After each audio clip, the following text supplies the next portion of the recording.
Hello everyone. You are watching at Plus Home Twitter, and in this session of Indian Polity and Constitution, we will study Article 243G. तो शुरू करते हैं बिना किसी देरी के। जैसा कि आपको भी पता है, भारतीय संविधान यानी इंडियन कॉन्स्टिट्यूशन को आर्टिकल्स में बांटा गया है और इन्हीं आर्टिकल्स को 22 पार्ट्स के अंतर्गत रखा गया है। इसी 22 पार्ट्स में से 9th पार्ट में द पंचायत्स के बारे में बताया गया है, जिसके अंतर्गत आर्टिकल 243 से लेकर आर्टिकल 243 ओ तक के सारे आर्टिकल्स आते हैं। यहाँ हम बस आर्टिकल 243 जी पर चर्चा करेंगे। यहाँ मैं पहले कंटेंट को इंग्लिश में रीड करूँगा, फिर उसकी मीनिंग आपको हिंदी में समझाऊँगा ताकि आपको कंसेप्ट ज़्यादा से ज़्यादा समझ आ सके। Article 243G talk about powers, authority and responsibilities of panchayats. Article 243G में पंचायतों की शक्तियाँ, अधिकार और जिम्मेदारियों पर चर्चा की गई है। Subject to the provisions of this constitution, the legislature of a state may by law endow the panchayats with such powers and authority as may be necessary to enable them to function as institutions of self-government.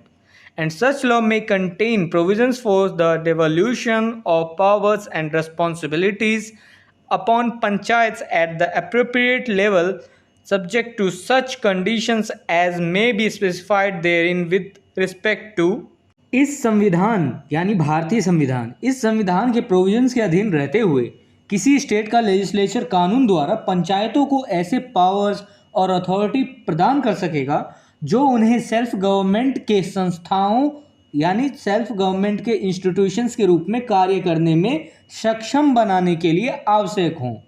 और ऐसे कानून में appropriate level मतलब intermediate, village level और district level, ऐसे कानून में appropriate level पर ऐसी शर्तों के अधीन रहते हुए जो उस कानून में बताए जाएं, पंचायतों को इस क्लॉज के पॉइंट ए और बी के संबंध में पावर्स और रिस्पॉन्सिबिलिटीज़ को सौंपने के लिए उपबंध यानी प्रोविजंस हो सकेंगे। देखिए, इसे सिंपल शब्दों में ऐसा समझते हैं कि स्टेट लेजिस्लेचर के पास यह पावर होता है, अधिकार होता है कि वह कानून द्वारा पंचायतों को इस संविधान के अंतर्गत रहते हुए, इस संविधान के प्रोविजंस को ध्यान में रखते हुए कानून द्वारा पंचायतों को जो है ऐसे पावर्स और अथॉरिटी पर दे सकेगा जो उन पंचायतों को सेल्फ गवर्नमेंट के रूप में, एक इंस्टीट्यूशंस के रूप में कार्य करने के लिए सक्षम बनाने के लिए आवश्यक हों। तो ऐसे ऐसे वो जो है पावर्स और अथॉरिटीज स्टेट लेजिस्लेचर पंचायतों को दे सकेगा ताकि जो पंचायत हैं सेल्फ गवर्नमेंट के रूप में,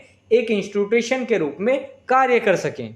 साथ ही इसमें यह भी कह दिया गया है जिस कानून द्वारा पंचायतों को ऐसे पावर्स और अथॉरिटीज प्रदान किए जाएंगे वह उसी कानून में पंचायतों को एप्रोप्रिएट लेवल पर यानी डिस्ट्रिक्ट लेवल, विलेज लेवल पर या फिर इंटरमीडिएट लेवल पर, ऐसे कानून में पंचायतों को एप्रोप्रिएट लेवल पर ऐसी शर्तों के अधीन रहते हुए जो उस कानून में बताए जाएं, जिस कानून के तहत पावर्स और अथॉरिटीज दिए गए हैं उस कानून में बताए जाएं, पंचायतों को इस क्लॉज के पॉइंट ए और बी के संबंध में पावर्स और रिस्पॉन्सिबिलिटीज को सौंपने के लिए प्रोविजंस यानी उपबंध कर सकेंगे। तो पॉइंट ए और बी को पढ़ लेते हैं, जिसके संबंध में पावर्स और रिस्पॉन्सिबिलिटीज को सौंपने के लिए उपबंध प्रोविजंस कर सकेंगे। और ये उपबंध और प्रोविजंस कौन कर सकेंगे?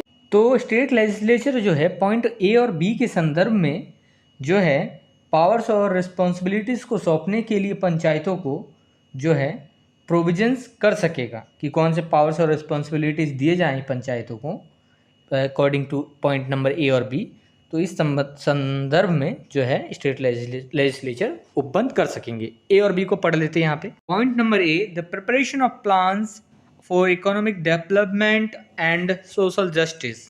इकोनॉमिक डेवलपमेंट और सोशल जस्टिस यानी सामाजिक न्याय के लिए प्लान्स की प्रिपरेशन का पावर पंचायत को होगा, ठीक है। लेकिन इसके संबंध में जो है स्टेट लेजिस्लेचर प्रोविजंस उपबंध वगैरह कर सकेगा। पावर्स तो दे दिया, और पावर्स ये होगा कि ये जो पावर्स और रिस्पॉन्सिबिलिटीज दिए जाएंगे इस संदर्भ में, ये स्टेट लेजिस्लेचर जो है इसके संबंध में प्रोविजंस वगैरह कर सकेगा। उपबंध, कोई उपबंध नए उपबंध भी ला सकता है। Point number B, the implementation of schemes for economic development and social justice as may be entrusted to them, including those in relation to the matters listed in the 11th schedule. Economic development और social justice के लिए उन्हें सौंपी गई plans का implementation, जिसमें 11th schedule में listed matters से संबंधित प्लान्स भी शामिल हैं। तो ऐसे चीज़ों के जो अंतर्गत हैं, ऐसे इकोनॉमिक डेवलपमेंट और सोशल जस्टिस के अंतर्गत जो है सौंपी गई प्लान्स का इम्प्लीमेंटेशन वगैरह के लिए जो है स्टेट लेजिस्लेचर उपबंध वगैरह प्रोविजंस वगैरह कर सकेगी कि इसमें क्या पावर्स और रिस्पॉन्सिबिलिटीज़ दिए जाएं पंचायत को इन पॉइंट्स में, इकोनॉमिक डेवलपमेंट में और सोशल जस्टिस में। ऐसा तो नहीं है कि पूरा अधिकार दे दिया जाएगा, कुछ क्या क्या लिमिटेड पावर दिए जाएंगे, क्या लिमिटेड रिस्पॉन्सिबिलिटीज़ दिए जाएंगे, है ना। पंचायत में कभी कभार क्या होता है कि सोशल जस्टिस के लिए कुछ फैसले भी किए जाते हैं कि हाँ, दो दो गुटों के बीच कोई बात चल रही है तो उसमें कुछ फैसला कर दिया, लेकिन अगर फैसला नहीं हुआ, दो गुट नहीं मान रहे हैं तो उसको कोर्ट में ले जाया जाता है। लेकिन आमतौर पर पंचायत में मामले को ही निपटा लिया जाता है। और देखिए, जो भी पावर्स और रिस्पॉन्सिबिलिटीज़ पंचायत को दिए जाएंगे वो पंचायत के उसी टेरिटोरियल एरिया में दिया जाएगा। यानी कि पंचायत है उत्तर प्रदेश के गांव में और वो जाके पावर्स और रिस्पॉन्सिबिलिटीज़ का उपयोग कर रहा है बिहार के राज्य में। ऐसा कुछ नहीं किया जाएगा, जिस एरिया में है उसी एरिया में वो पावर्स और रिस्पॉन्सिबिलिटीज़ का उपयोग करेगा। If this video is helpful for you, then please like and share this video, and if you want see some more these type of videos, then subscribe the channel and click the bell icon and select the all option for upcoming videos. And I hope you have a great experience by watching the Ad Plus Home Tutor.